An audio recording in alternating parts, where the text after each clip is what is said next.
Inna lillahi wa inna ilaihi raji'un. Inna lillahi wa inna ilaihi raji'un. Inna lillahi wa inna ilaihi raji'un.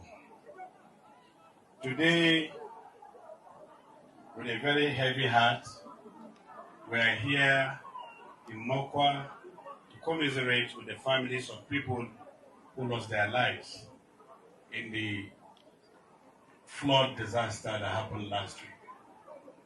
When it happened, we were out of the country, and we got back yesterday and decided to make this place the first point of call. We want to thank everybody for their empathy, for their good messages, and also for their support.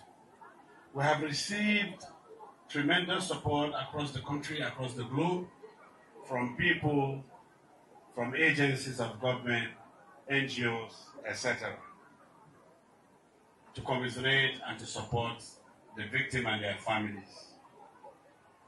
The federal government, we are grateful to the president of this country,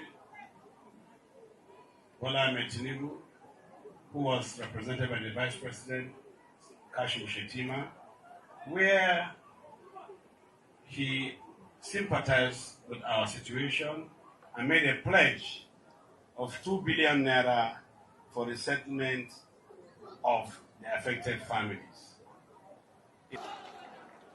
I have ordered the Ministry of Lands and Survey to issue a certificate of occupancy to the presidency so that this housing project would start.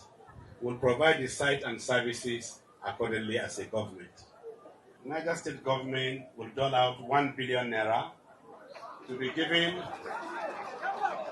to the families that are here so that they can get other places out of the gate while the resettlement area or houses are being built.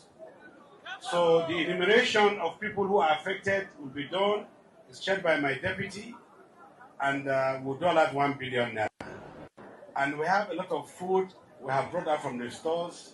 Federal government has promised to bring 20 trailers of rice. We are grateful. Niger State government is also doling out 10 trucks of rice, 10 trucks of maize, 10 trucks of millet, 10 trucks of beans, and 10 trucks of sorghum. Again, Niger State government understanding the need for connectivity between Mokwa town and Rabat town, we have already awarded the road construction that has 4 bridges from here to Rabat. It is going to cost us 7 billion naira, and we have just awarded it today.